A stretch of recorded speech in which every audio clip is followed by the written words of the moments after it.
सुप्रभात प्यारे बच्चों। कार्यपत्रक 6 विषय है हिंदी। पाठ का नाम है बस की यात्रा।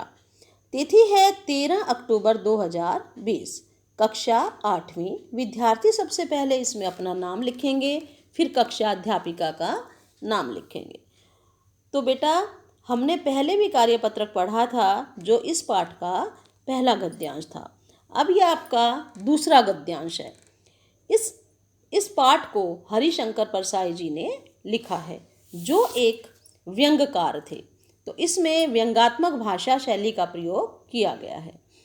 तो बस कंपनी के एक साझीदार भी उसी बस से जा रहे थे, यानी बस कंपनी के जो एक हिस्सेदार थे, उन 4 दोस्तों के साथ इसी बस से जा रहे थे। हमने उनसे पूछा, यह बस चलती भी है? ये प्रश्न क्यों किया? क्योंकि उस बस की हालत बड़ी दयनीय थी, क्योंकि चारों तरफ से वो बस टूटी हुई थी। वह बोले, चलती क्यों नहीं है जी? अभी चलेगी। हमने कहा, वही तो हम देखना चाहते हैं, अपने आप चलती है?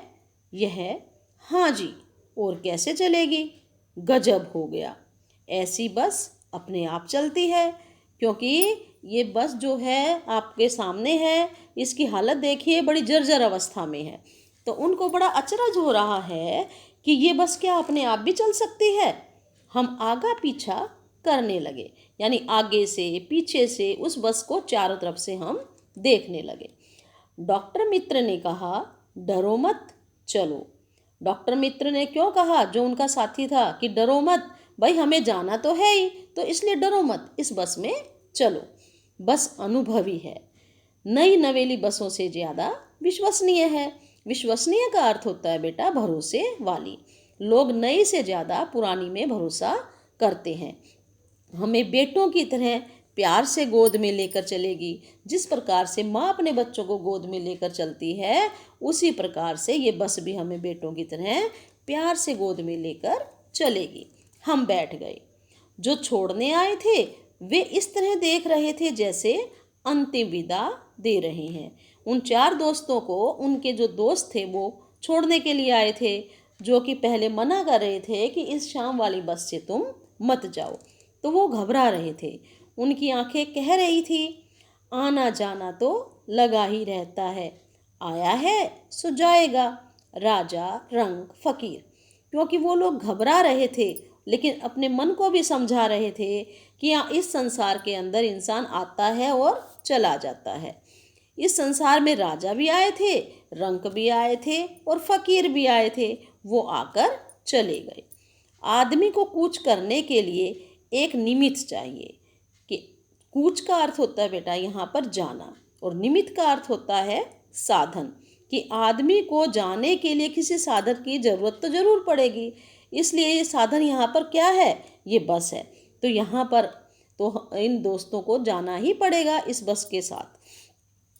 तो अब बेटा इसके कुछ प्रश्न उत्तर हैं, वो आप अपनी कॉपी में लिख लेना। तो प्रश्न नंबर 1 है, यह बस चलती भी है? लेखक व उसके साथियों ने ऐसा क्यों पूछा? तो इसका उत्तर है बेटा, बस बहुत ही पुरानी और खस्ता हालत में थी। उसे देखकर लग रहा था कि वो अपने आप चल भी नहीं पाएगी, इसलिए लेखक और उसके साथियों ने प्रश्न किया। प्रश्न नंबर 2, आपके अनुसार डॉक्टर मित्र ने इस बस को नई नवेली बसों से अधिक विश्वसनीय क्यों कहा? उत्तर है, क्योंकि इस बस के पास अनुभव था। अनुभव के कारण लेखक ने इससे नई नवेली से अच्छा बताया। ये कारण में बेटा ण खाली लगा लेना।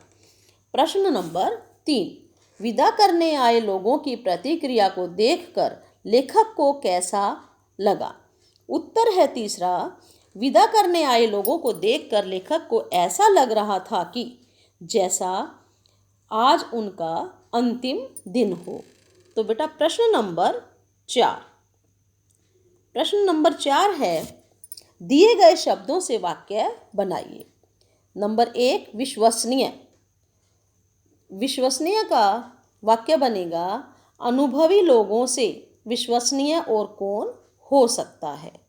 दूसरा है अंतिम, लेखक द्वारा उस बस द्वारा की गई यात्रा अंतिम यात्रा थी। तो प्रश्न नंबर 5 है गतिविधि।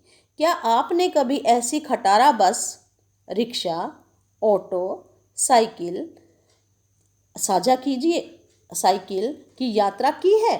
अपने अनुभव को साझा कीजिए।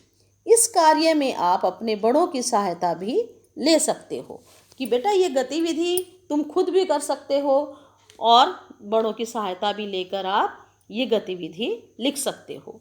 तो मैंने इस प्रकार से लिखा है, हाँ, एक बार मुझे इस प्रकार की बस से यात्रा का अनुभव प्राप्त हुआ। इस प्रकार की पुरानी बस थी तथा वह 50 किलोमीटर के रास्ते में 10 बार रुकी थी। तो आप ये गतिविधि स्वयं भी लिख सकते हो। तो बेटा इसको आप लिख लेना और फिर इसको याद कर लेना। Thank you.